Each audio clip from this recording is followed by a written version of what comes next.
them, although they certainly don't need an introduction. They've sold over 150 million records worldwide since forming the band in 1976. Have won 22 Grammys, are in the Rock and Roll Hall of Fame. Also have been nominated for Bono's been nominated for the Nobel Peace Prize on 3 different occasions.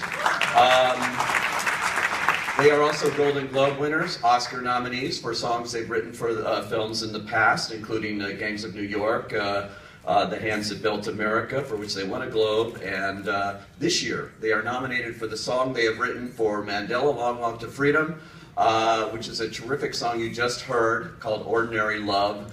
Please welcome Bono and the Edge. Woo!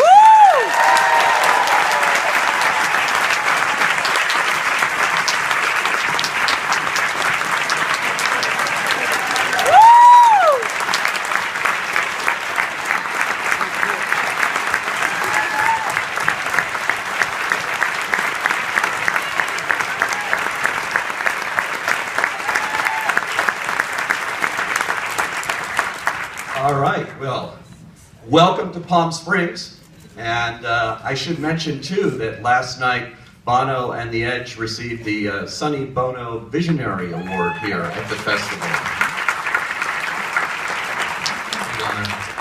What was that like? Was that fun last night too? It was amazing too. You know, we've been kind of what we describe as being on the oil rig for the last while.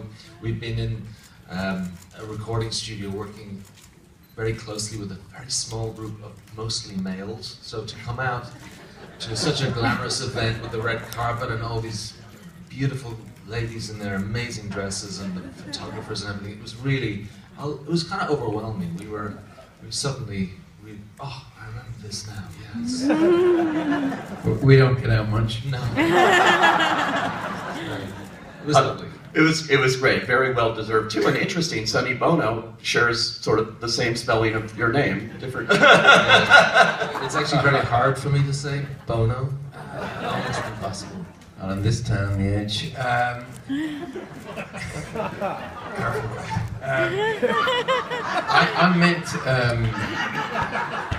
met Sonny Bono once. I wasn't aware I was meeting him. It was in New York, and it was in an elevator, and it was a gentleman and another lady, and I think another one, and we were doing what men do, which is avoiding eye contact and just looking at the numbers. And door opens, he gets out, this one, and he just turned around as the doors were closing. He goes, "It's Bono, by the way." Who's that dude? This little old lady said, "That was Sonny Bono." Who are you? That's great. Indris, let me start with you. Congratulations on this great performance, and yes. Thank you very much. Thank you.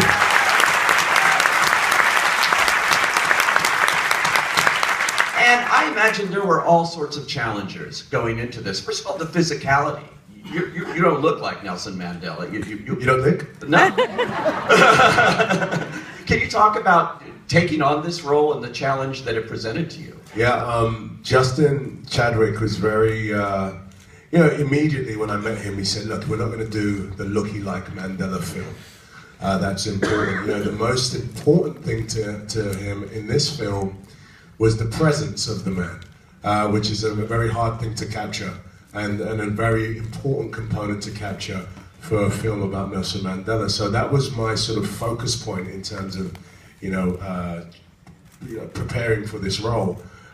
Because I don't look like him, and I really wanted to pay attention to the nuances about him, most importantly his voice and how distinctive his voice is and how he makes you feel when he speaks to anyone. And Bono, you can talk about that, because I never got to meet Nelson Mandela personally, but his effect, really steered this performance. So I paid attention particularly to his voice and to his characteristics. And there's a long journey in this film. I play him for about 52 years of his life. And the younger Mandela is one that hasn't that much, footage. We haven't seen too much footage of young Mandela, so it was up for interpretation. And Justin and I wanted to make him as virile and as strong as a man he was when he was a young lawyer. Therefore, understanding that long journey as he became this statesman. So, it was a very complex sort of preparation schedule for me. Most importantly, though, for me was to understand South Africa and understand, how South Africa viewed Mandela and how Mandela viewed South Africa. And I spent sort of 2-3 months in South Africa before we actually shot. I went to Joburg, to Kulu, where he's from, to Cape Town and the Eastern Cape, just to understand, what Mandela meant to the country. And that was so helpful for me, to bring this character alive. Did you go to Robben Island? Did you actually go to the prison cell that he spent 27 years in? I did, yeah. It's an amazing museum now. And, when I got there, I asked the museum if I was allowed to stay the night. And they said, no, don't be silly. And so I asked again, and I asked about 7 times, and eventually they said yes. So they allowed me to stay on what is called the C wing, which is punishment wing. They wouldn't allow me to stay in Mandela's cell, which is obviously sacred. So one night I turned up around 6:30 at night. They locked me in about 7:30 and came to get me at 7:30 in the morning. And what was room service like? The room service was awful, I'm telling you that. But I will tell you, it's a haunted place.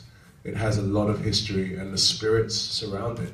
And I kid you not, I'm not necessarily a superstitious person, but that place has a real history, and it's surrounded by spirits there. And when I left in the morning, I was so angry. It just gave me some perspective of what Mr. Mandela was going through for 19 years in that one room. I spent 12 hours and I came out there just ready to, full of vengeance. And Mr. Mandela spent 19 years there and came out with lots of forgiveness. And it just gave me a lot of perspective, some context of the type of man I was about to play. And it just made me so determined. I mean, that morning when I got out of there, I was very happy to get out there, by the way. But, I went straight to Justin and had an all-day rehearsal meeting with him, just talking about what I think is really important about this film. A lot of the film takes place in the prison. And so I needed to really make that as real for the audience as possible. So that's why I spent the night there, and it really helped me. Wow. And Naomi, for you too, also magnificent performance, really.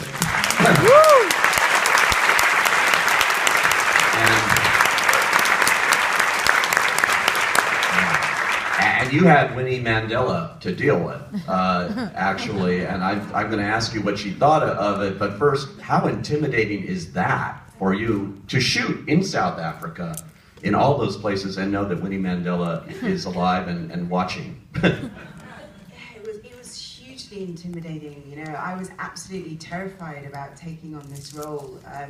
And actually, the more research that I did, the more terrified I became.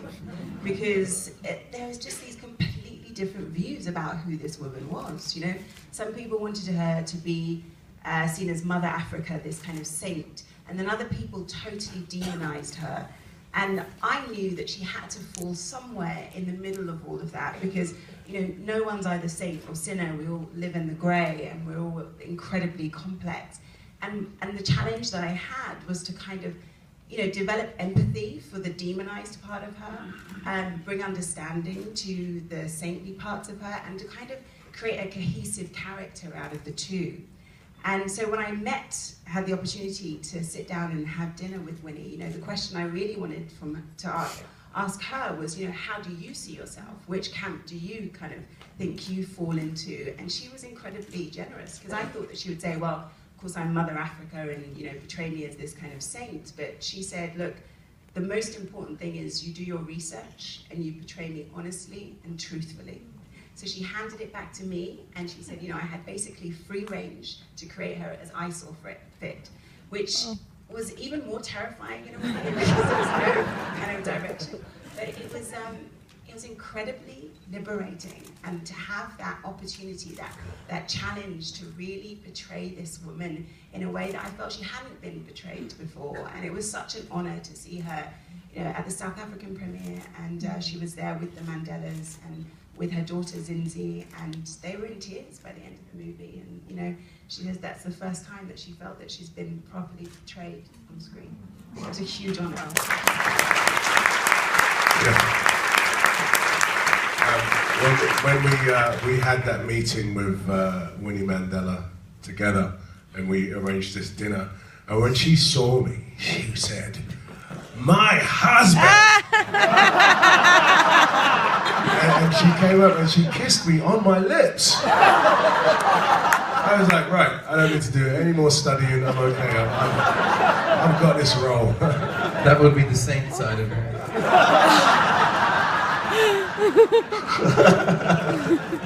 Well, Bono, you know them. You guys certainly know them well. You have a long relationship going back with Nelson Mandela, right to the beginnings, I think, of the band, right?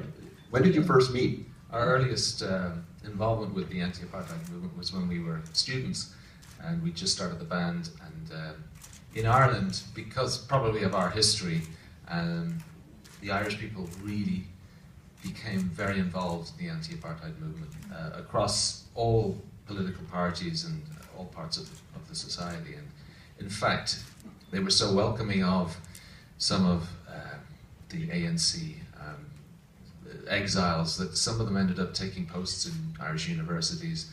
Kader Asmal, who actually co-wrote the Constitution in Ireland during his exile, was a guy who taught Paul McGuinness, our manager in university. So we became very involved from that stage onwards, and the great thrill for us, I suppose, was years later we actually got to meet the man and saw through from that early days of the anti-apartheid movement to him becoming president. It was a huge thrill for us. Yeah, it's interesting.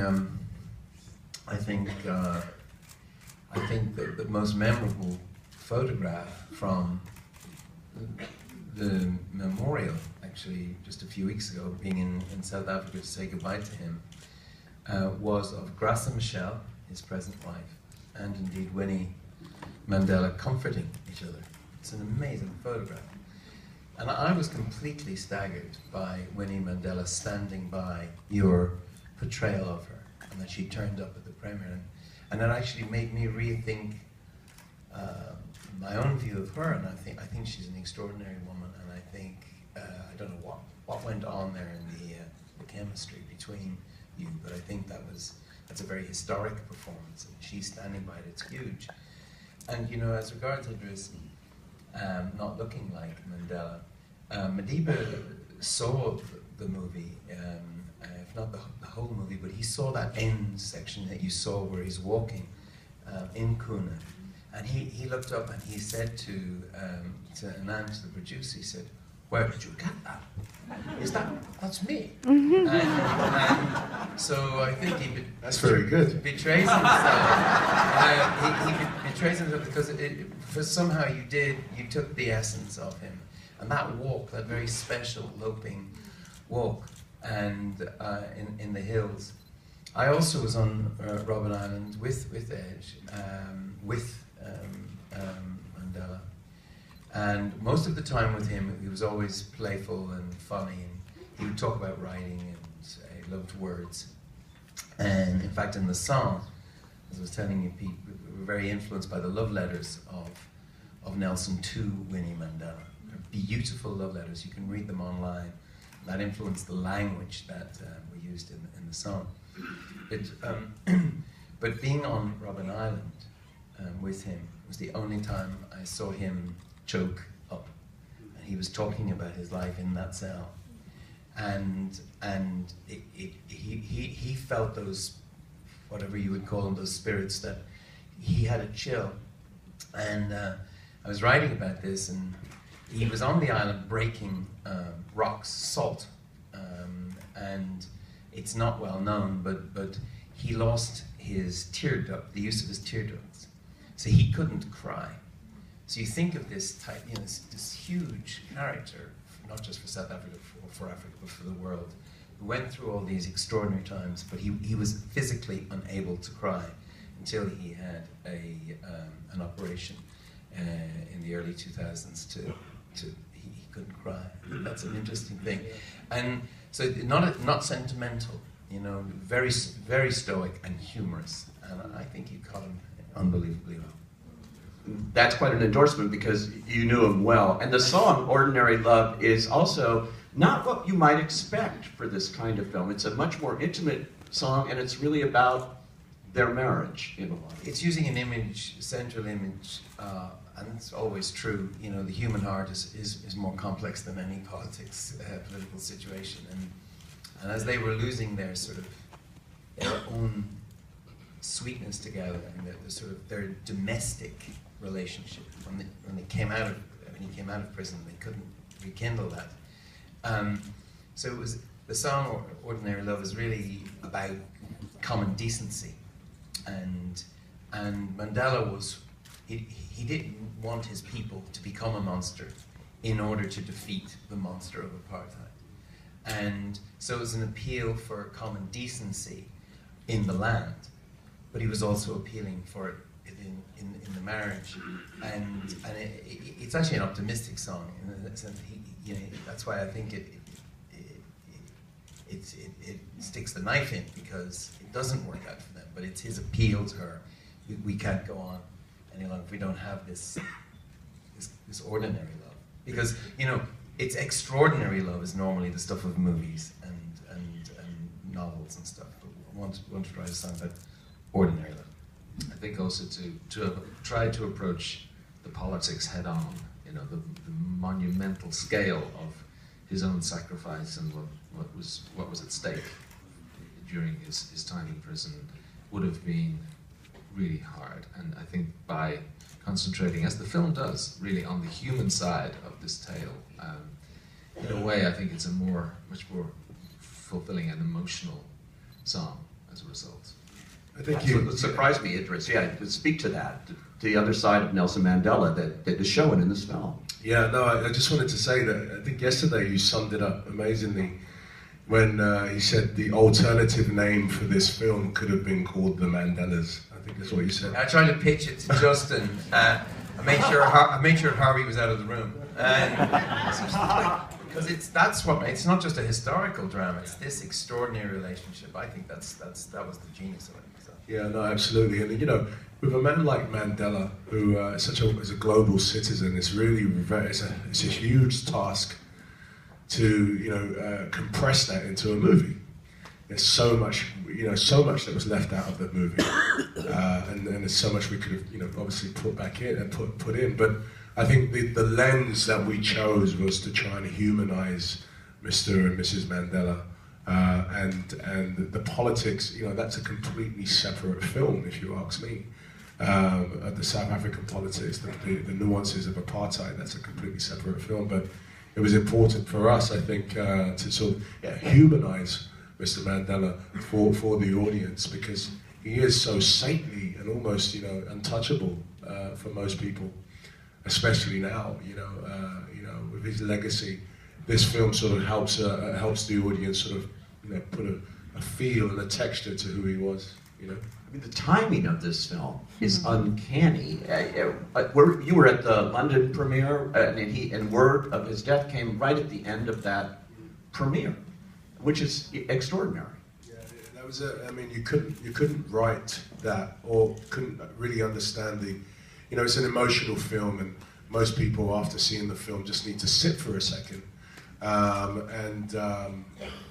like you say, sort of 3/4 into the film, I was sitting with the Duchess and Prince William, and they were handed a phone, and I could see that they were distracted by something. I wasn't sure what it was, and the Duchess had tears in her eyes, but I suspected this was the film. I did. I looked and I thought, oh, she's feeling emotional, and then a phone was handed my way, and I read it on a news break. Mr. Mandela had died. I burst into tears immediately. And it was just weird, sort of not sure what to do at this moment, So the producers and I decided to go downstairs after the film and come onto the stage and explain to the audience. But of course, you know, the credits are rolling, the song's playing, it's an emotional moment, and they see me and they start clapping, standing up, and it feels great. But it, you know, we had to tell everyone, you know, we chose to read President Zuma's official announcement, and it was just heartbreaking. You know, there was an audible gasp.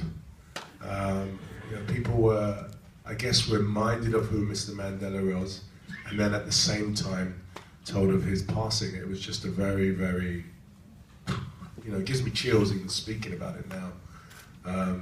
But, you know, it's a bittersweet. I was saying to Bono yesterday that, you know, when that happened, I didn't want to go ahead and promote the film anymore. I wanted him to rest in peace. You know, I didn't feel it was appropriate. But after sitting with Zinzi and Zanani, his daughters, who looked me in the eye and said, no, absolutely not. You take this film and you take this legacy and you keep going. And that was, you know, for me, that was just the day after they told me this, and I resigned to their wisdom actually, and their father's wishes, to be honest, and here we are. It's almost like Madiba stage managed his own exit. Yeah. So, and it would be very much in character because he thought deeply about his own passing, and as we all have done, and everyone in South Africa has for years. Oh, his passing. Okay. Because of course, You're okay. you know, the big question is what now, and so the film I think serves a very important role in shedding light on his legacy, and really it's a kind of call to action for everybody who has any kind of stake in that legacy to step up and work even harder to make sure that it's not squandered. Yeah, you realise, you know, on this continent and this extraordinary continent of Africa, which is going to be so important in the future, as it's exploding with energy and excitement. But you realise that the greatest resource, they have so many extraordinary resources in the ground and in the people on that continent, but the rarest resource of all is leadership. And it's the hardest thing to find, and you realise when you're looking at the news and you look at what's happening with the Arab Spring, or you look at what's in Syria, and you look and you think, where's the Mandela? That's what you're thinking. You don't mind put his name on it, but that's really what you're looking for. Where's the Mandela in the Middle East? Where are the people who are ready to sort of give? There's plenty of people ready to take a life for what they believe in. There's very few people ready to give their life.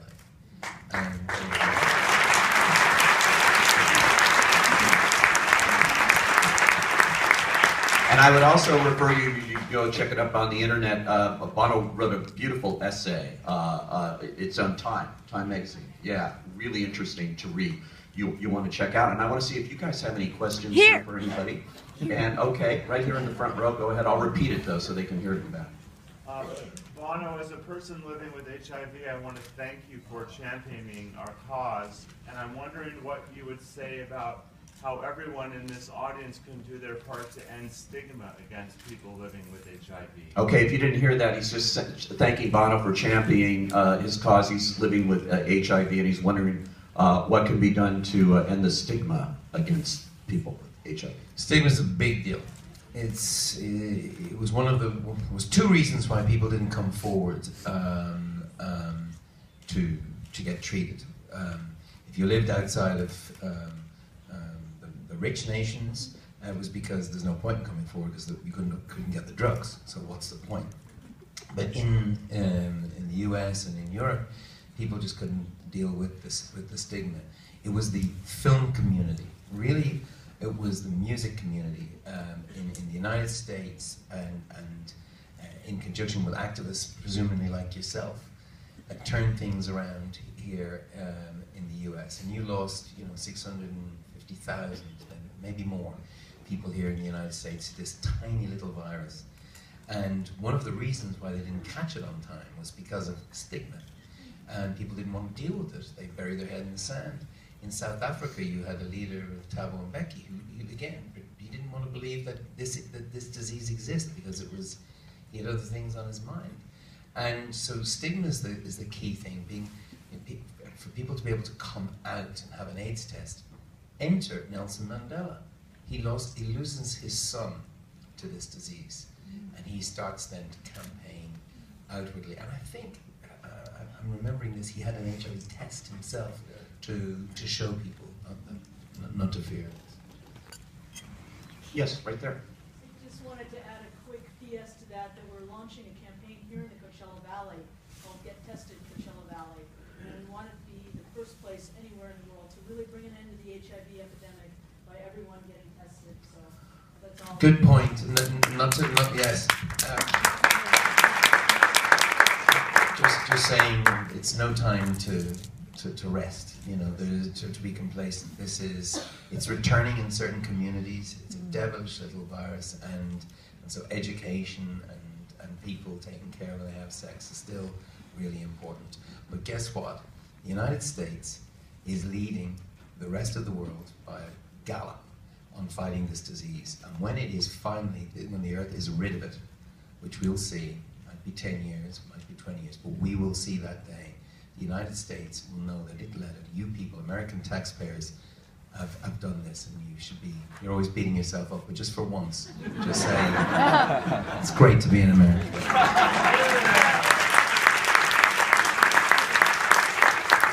Yes. Yes, oh wow, sweet, all right. First of all, actors, actresses, you guys are more beautiful in person than you are in the film.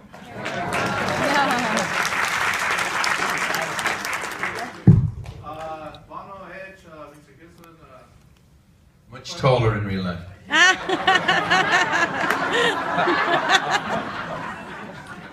see you guys in person and live. Never seen you this close in 10 years. But anyway, thank you for coming down. And the other question is, what's more difficult, to write a song about people that you don't know, or to write a song about people you actually do know? When you stick around and sign my LP, Okay. Not right now. Thank you, sir. But that is an interesting question. Is it more difficult? And I was talking to you out backstage about that, about writing for movies as opposed to other songs you've written. I think Bono should take this one because it's really, what you're talking about here is the lyrics. And, you know, I think when you're composing music for a film, you're trying to connect with the emotion of the scene, of the characters. But when it comes to writing lyrics, that's a whole different thing. Yeah, we knew exactly where the song was going in the film. We knew the scene, and it could be quite a triumphal moment because he's now president, and the same people who would have put him behind bars are actually now saluting him. You know, the Navy, the Army, as he's walking out. And we didn't want to write a triumphal piece. We wanted to bring it back to the relationship. It's interesting. I find that it's a great holiday from the first person. And writing songs, sometimes you feel like you get them, like you just a voice, you hear their voice in your head. I remember that happened with us when we wrote for Roy Orbison and a few others. But for this, I think it was, it helped reading the love letters. That really got me because I never got a chance to speak to him I had a few personal talks, but not about relationships. He talked about literature a lot. He spent a lot of time reading. Reading may indeed have been part of his transformation. He had a lot of time to read books and study them. I was saying earlier, you know, before they were allowed regular books, they were allowed religious books. So he got the complete works of Shakespeare smuggled to him in a Quran. It's just so funny, isn't it? Like a drug deal. We got the sonnets here. Just it's really good. They're really the best sonnets. Can I add to that very end? This is my moment, ladies and gentlemen, my moment. because I haven't had the nerve to even bring this up in front of Bono and The Edge. But when I was in South Africa, well, I DJ, and I've DJed most of my life, and I've always had an ear for music. But when I was in South Africa, I was blown away by the music, from the traditional music to what is called the house, the Kwaito sound now. So I vowed when I finish this film, I'm going to go back and do some music with some musicians, and I did. I went back to South Africa for about 3 weeks, and I hired a studio, and I worked with some Western musicians and some South African musicians, and I put together this album, this group of songs, because I wanted to explain how it felt to be able to play Mr. Mandela. I've never been able to express it properly, and music is the one language that I have in me that you know I've buried, and this was the opportune moment. So I spent 3 weeks expressing to musicians and songwriters how I felt about playing Mr. Mandela, how I felt about how the country allowed me to come in and play Mr. Mandela. You know, when I was cast for this role, there was some, obviously there were some people that said, that's not right. Stringer Bell shouldn't be, Mr. Mandela. How dare they? But quite rightly so. Some people felt that it was important that a South African play this role. But it was so important to understand that South Africa really allowed Naomi and I to come in and play these people. And I wanted to express myself how that felt. So, to answer the question, I kind of can relate to where you're coming from about... When are the songs coming out? I'm witnessing. So I'm actually in the process of mixing the songs. We ended up with about 50 songs, and I've whittled it down to about 12 or 13. You take it till now to tell us this. What do you say? Hey, Where's Jerry Springer? Here. I love the things you learn at Q&As in Palm Springs. It's amazing. Yes, right in the middle there, yes.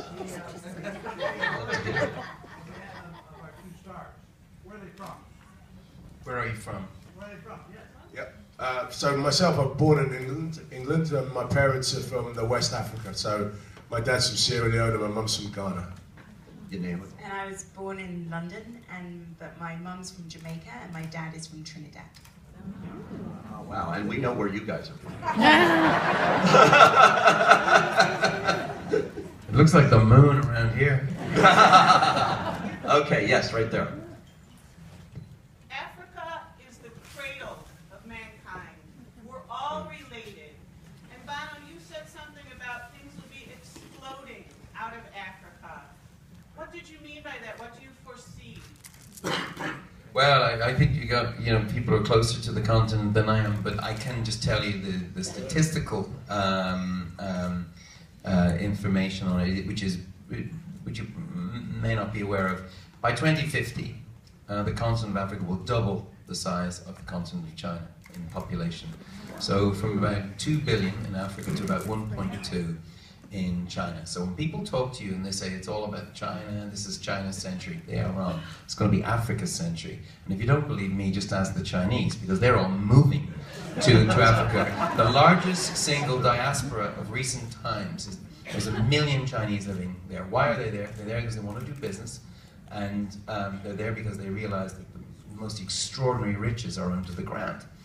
And the job of all of us here who care about this stuff is to make sure that the riches in the ground, the oil, the gas, the tin, the copper, the coltan that you have that makes every phone work, gets out from under the ground and into the hands of the people. If that happens, then in 2050 things will be really, really extraordinary, and they'll be helping us out and not the other way around. Okay, yes. Yes, this question is for all of you. Big shoes, Mr. Mandela, to fill, and to see the likes of another one. But who inspires each of you to continue to be a better person, or to be the voice for people? Okay. Who inspires you? He's asking who inspires each of you to be a better person or have a voice. And Naomi, let me start with you on that one. very sentimentally, it's my mum, you know. She instilled in me, my mum had me at a very young age. She was 18 when she had me. She had no money, and my dad was not around. I don't know my dad. And she didn't have very good prospects, but yet she always instilled in me the belief that anything was possible. I could achieve anything I put my mind to with hard work and self-belief. And when I chose to go into this profession, lots of people said, well, you know, you're never going to be a success at this. You know, it's such a crazy profession to enter into. But my mum always believed in me. And she has been my biggest champion, so she inspires me. And she's also, I come from a family of people who've been not wealthy, but incredibly generous. And that is such a gift, you know, to grow up around that kind of generosity. That really inspires me on a daily basis. You're naturally posh, right? Idris, how about you? Who's your... Yeah, you know, I can say also, you know, my daughter's 12 years old, you know, and I recently went to her school and I sat with her class and we spoke. And I realized that how important it is to have young minds in our lives, you know.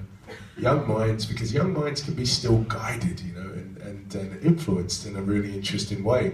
But their curiosity is what inspires me. My daughter's curiosity, she saw Mandela. It was her birthday yesterday, actually, and I sent her the film as a screener, excuse me. But I sent her the film because I wanted her to see the film. She was having a sleepover with her friends. And I said, yeah, play this movie, it'd be great. Well, she did. You erase that from this? But she did. She saw the film on her birthday with her friends and called me up and said it was the greatest film she'd ever seen. Oh. And I said, well, is that you saying that because your dad's in it? She was like, no. She was like, Mr. Mandela. And I was just blown away by that she was inspired, you know. And that's, you know, for me, that's my inspiration every day, you know, that I can sort of, young minds can be influenced by what we do as entertainers and stuff, you know. Edge, how about you?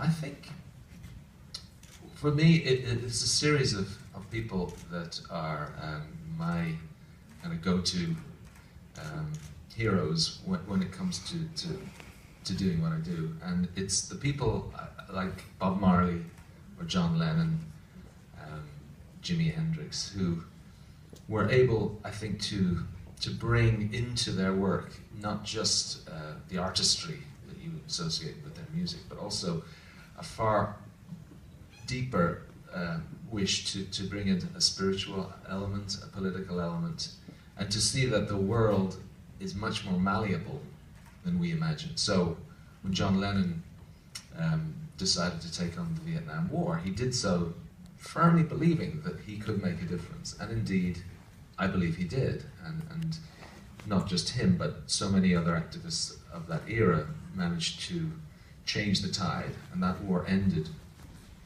prematurely, a lot earlier than it would have otherwise, because of music culture and youth culture and people who really took an interest.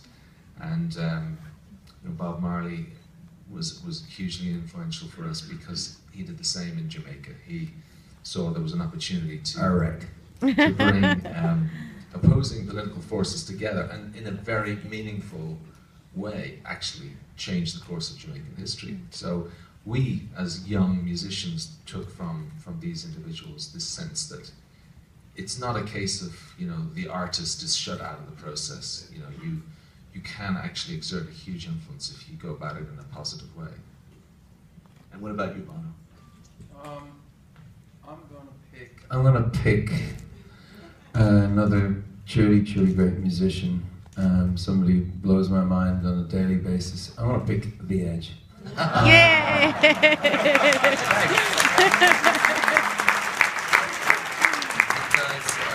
I work with the dude, and I see up close his attention to detail, his intellectual rigor, and his modesty. I think he's the most extraordinary guitar player of the last 25 years. I've never met anyone who disagreed with that, except him. And that's why I nominate him.